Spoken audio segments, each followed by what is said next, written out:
Welcome back, students.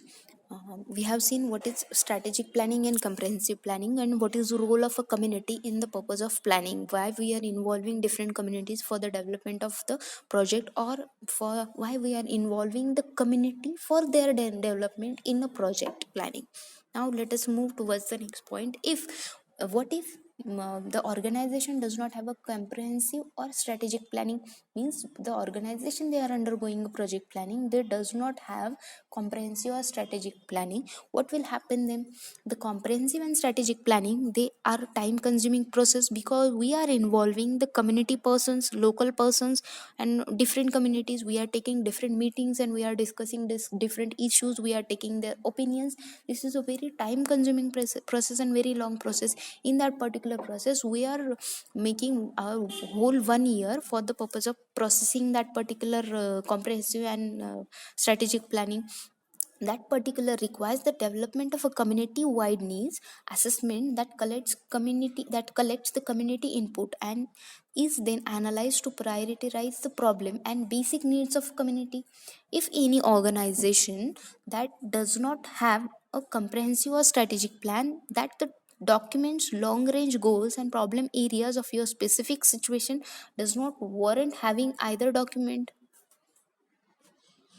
So, in this particular case, in this situation, we are having alternative ways of documenting community involvement.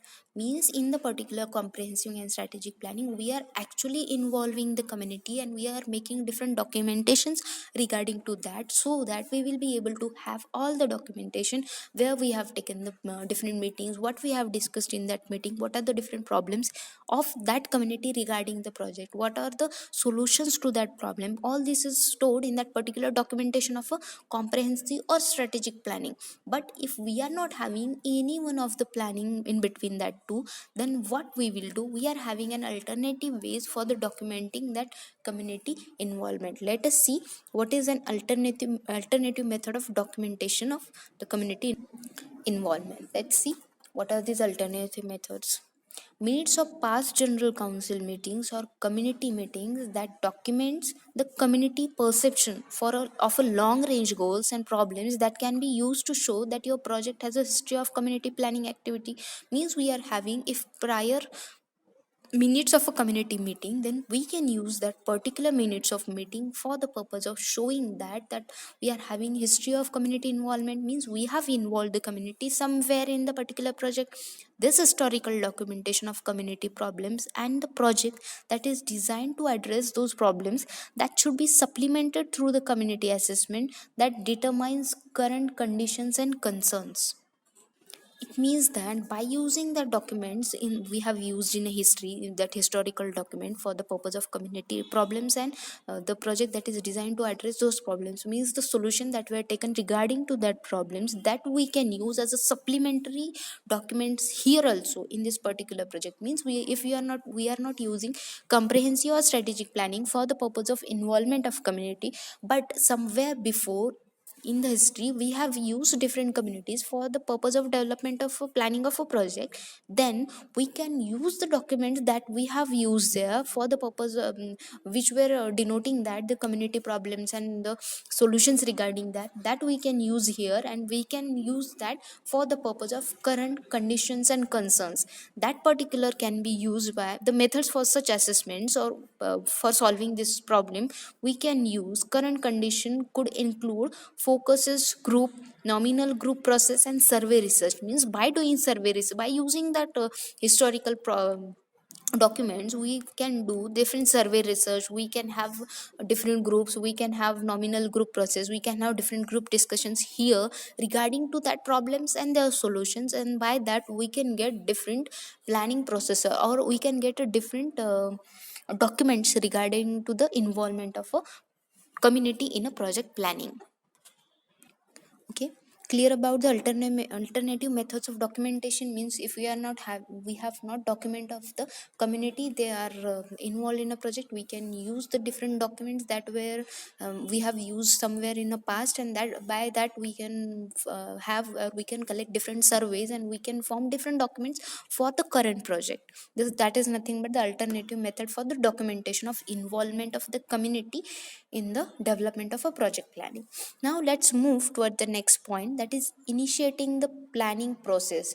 Till now we have seen different methods for involving community into the particular planning of a project. Here we can say that when you have chosen a process that involves the community in planning and a method for documenting the planning, then one person then you are ready for beginning the project development or project planning also. Now we will see what is actually initiating the planning process. In that, project planning begins with the formation of a local project planning committee or a group. We have to form a planning committee or a group which involves the different team leaders, different communities, different local groups for the purpose of planning of a project. Whenever possible, tribes and organizations should use a team approach to plan new projects, which will involve staff, community members, community or organizational leaderships, and grant writer or consultant if there is necessary. The committee member that play an important role in keeping the project planning process on track while also ensuring that everyone has the opportunity to participate in the project execution. The community that can organize meetings, conduct surveys, gather and analyze information, and meet with other agencies and organizations. This team will develop a project plan and use it to write the different parts of the application. Means all the things we have, all the members, group members or team members we have seen now till now, they will develop a project plan and will use that project plan for the different parts of the application. Generally you want to spend approximately 80% of your time planning your project and 20% of your time writing the packaging the grant application. Means the planning is most important thing. We have to give more time for the purpose of planning, and writing that plan we can give so less time.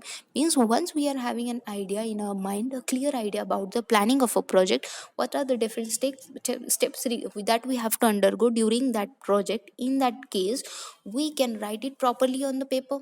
Documentation of the planning can be done within the very less time. That's why in between the 100% time, 80% time we have to spend on the particular planning of a project, and 20% of the time in writing that particular planning and granting the application from the stakeholders and the different organizations.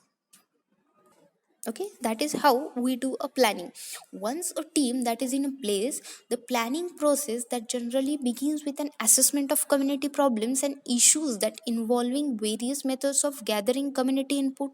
Based on this particular information gathered, the project developers they can identify the problems and issues, they are intersect issues, or they can intersect the common to all the members of the community to begin the process of setting the community priorities.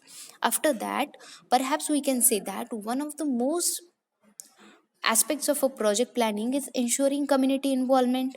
Okay, because it requires the knowledge and skills that are necessary to set up and conduct or facilitate the effective planning sessions by involving different community members.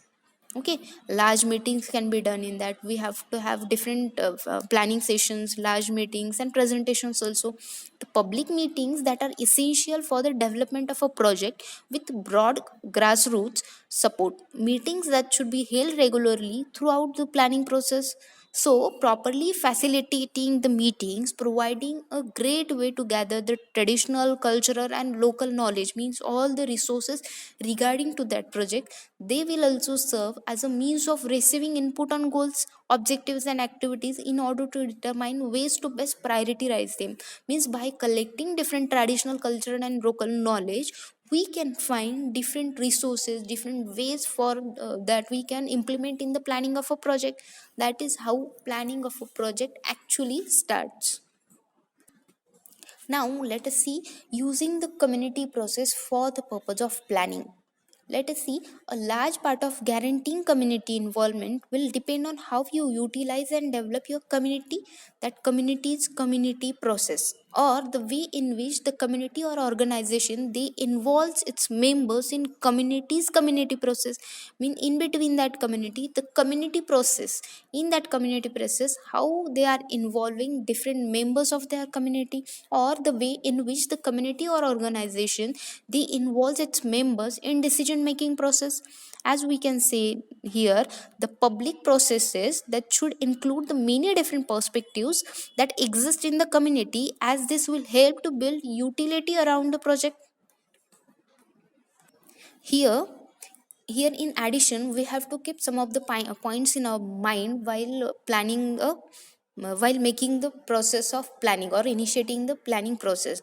We have to keep records. It is very important to document the public process, as the documents can be included in the applications. Okay, we have to use what already exists. Okay, an easy way to get participation is to think of groups that already exist in the community, such as dance school and parents, artists, and youth groups. Many communities that also have organized public meetings. Attending these public meetings, already established meeting, we can inform collecting the information that regarding to them, that saves our time. We do not need to do extra work over getting the information in that already in the just by attending that is already organized meetings, we can collect the different information needed. Here we have to choose wisely, sorry. It means that meeting with the people who are viewed as a wise about the community, such as elders and the community leaders, is an effective way to collect the valuable information regarding the community involvement.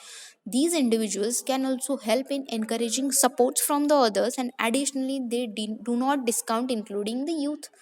That's why we have to choose wisely in between the different peoples who we are involving in the planning of a project. Now here one terms come, that how we can ensure that maximum number of people will know about the meeting. That is very important.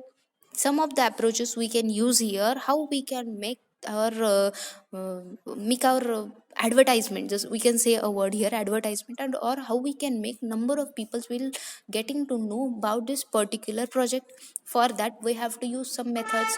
We have to create the colorful and interesting flyers and post them everywhere, just like post office, airport, stores, different schools, clinic, laundries, different churches, and everywhere we have to put the posters so that people will be able to understand about the project. The flyers should briefly and clearly state the purpose of the meeting and why it is important to attain. Means there, in that flyer we should mention the importance of the meeting and importance of the attendance of the community people, so that they will be having a development. Okay, that will be very useful for them. That indicates that the times the meeting starts and end, that is also needed to put over the poster. We have to ask all the local media, that is we can say radios, television, newspapers, for the purpose of running free notices or public service announcement about the project planning. Post the meetings on any public calendars maintained in the particular community, sorry. That is also an important measure for the providing our message or reaching our message towards them. Next we can say that we can make different community organization to notify their particular members regarding to that community. They can invite them to become the active participants for the particular project. We can issue a personal invitation to the community leaders, elders, and any individuals they can anticipate might oppose the ideas of a project. This is how we can ensure that maximum numbers of people will reach towards the planning of the project, and we will get a good output from that particular planning of a project. Okay, this is all about the how we can do the advertisement, or how we can make our particular meetings information to reach towards the people. But as that particular information poster that is reaching towards the people, even though people are coming to a meeting or not, that we don't know. Some people only read and they do not come for the meeting. So for the purpose of boosting the attendance, for the purpose of making people to come to the meeting, it is very difficult to motivate the people to leave home and attend a meeting, especially when meeting is devoted to broad issues of visioning and planning. There are numbers of ways how we can maximize the attendance of people. We can provide free childcare during the meeting. Okay, we can offer door prizes that requires the winners to be present. Offer free refreshments. Also we can offer free refreshment for the organized to the different people. We can make sure that no scheduling conflicts with other community events. Means there are some of the different community events, and because of our event, that particular is getting disturbed. So that we have to take into consider the time period for different community events, and by that we have to develop different times for different meetings, or we can hold the meetings in conjunction with the others relatively local events. We can use your local events there also, we can form our meeting. Such things can be done for the purpose of boosting the attendance. We can choose the most convenient and appealing venue also. Okay, that also be very important for boosting attendance. We can provide local entertainment and the at the conclusion of the meeting. These are the different things we can do for the purpose of boosting the attendance, or for the purpose of making the people to come for the meeting. Okay, getting the clear idea about the community involvement in the project planning. Today we have discussed everything regarding to the planning. Means how actually the planning starts, and what are the things that we have to do before the planning. Before the planning, we have to make different peoples of the community to involve in the planning process of the particular project. This is very important in for the process of planning, so that while doing that project in that community, that particular project will be very helpful for the community. In that way, we can develop or we can execute a particular project, and it will be very good help of the people or the community members to us for the development of the project. Thank you.